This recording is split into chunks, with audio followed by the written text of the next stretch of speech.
Hello and welcome to Attack of the Famiclones.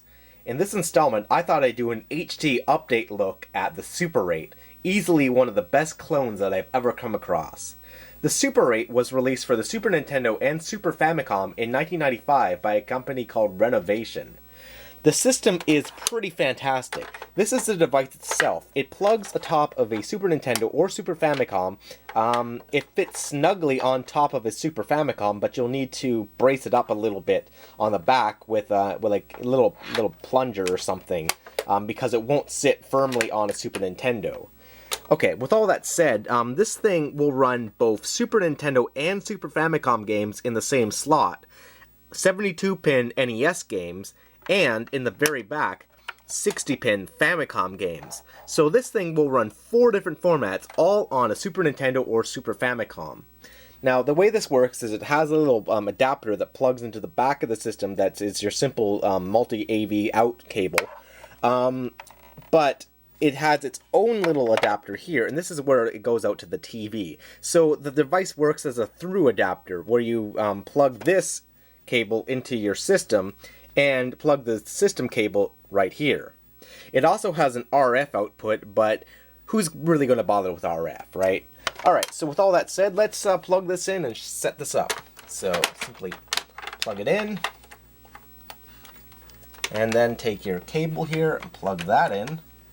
And now it's set up, right? So right here is obviously a Super Famicom, right? So what's cool about this is it's big enough, the cartridge slot is big enough to accept the massive Super Nintendo cartridges, such as Super Mario World here. So I'm just going to demo Super Mario World quickly. Turn it on. And when you do that, turn off lights. When you do that, this is the screen that you're greeted to, the TriStar Super 8.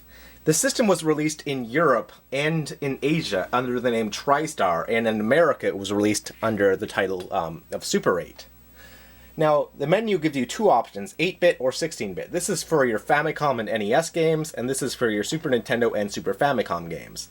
You press the B button to select the one you want. Since I have a Super Nintendo game in there, we're going to select Super Mario World and 16-bit.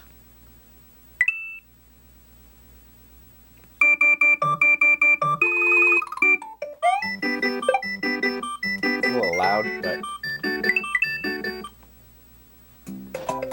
there he is. You can see, obviously, Super Mario World is running.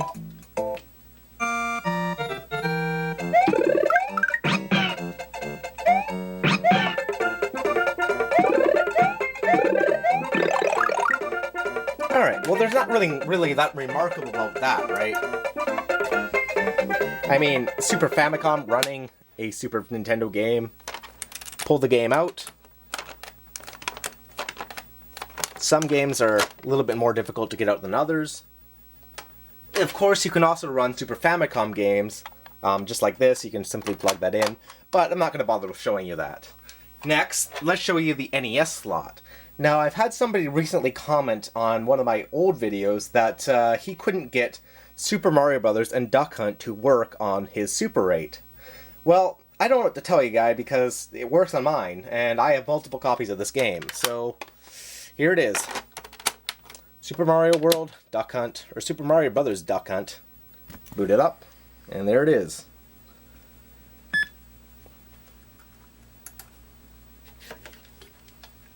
Now, it should be mentioned that when you're playing these games, you're using, of course, the Super Nintendo or Super Famicom controller. The button mappings for this work as the NES B and A buttons go to the Super Nintendo Y and B buttons. This is a very natural fit for the game, and makes NES games play like a breeze.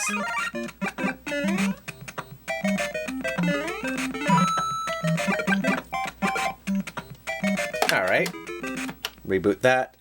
Now, the other game, Duck Hunt, of course, would be totally unplayable on the Super 8 because the Super Nintendo or Super Famicom does not have the interface for light gun games. It doesn't. You can't plug in and then he has Zapper into the Super Nintendo. And you also can't use the Super Scope either, as some people might suggest. So Duck Hunt's kind of unplayable. But, you know, whatever. What do you expect, right? It is a clone. Alright. Moving on let's pull that out. There we go. How about a Famicom game, right? We're going to try Akumajo Densetsu, the Japanese version of Castlevania 3. Famicom games go into their own slot, and they have to face backwards because their PCBs face in the opposite direction of NES games. I'm going to turn this on, and let's see if this will run. And as you can see, and as you can hear, the game runs. And not only does it run, but it also runs the expansion audio found in the Japanese version that has the VRC6 sound chip.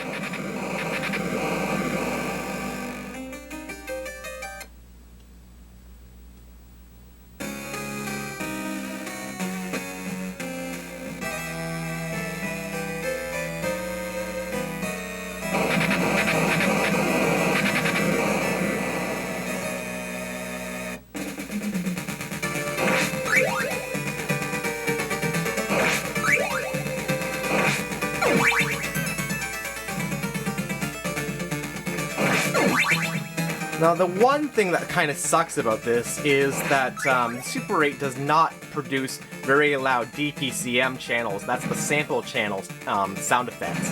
So that's like any voice samples or anything like that are always muffled or just really quiet on this clone in comparison to the real hardware. Alright.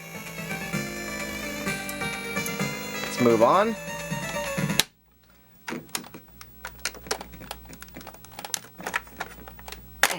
Pulling Famicom games out is somewhat difficult, as the cartridge slot is a little tight. So how about the American version of Castlevania 3? How about this, Castlevania 3, right? This was on the MMC5, Nintendo's most notoriously difficult mapper to emulate on clones. So most clones will not even bother with this, they won't even boot. So let's see if this Super 8 will run Castlevania 3. Plug that in, turn it on, and here we go. Well, so far so good, right?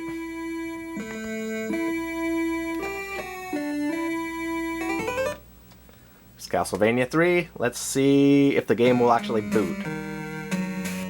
Some clones will boot the game, but when the game actually begins, will lock up.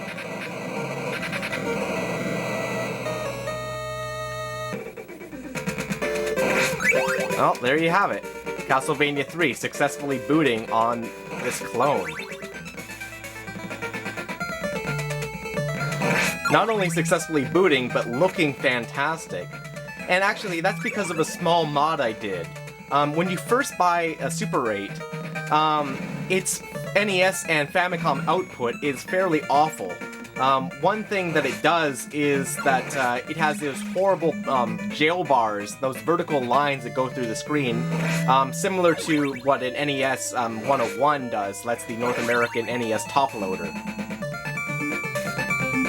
Now, if you open it up, though, you can simply install a medium-sized capacitor and, like, somewhere in the range of 450 to 600 ohms, something like that. You can put in a new capacitor.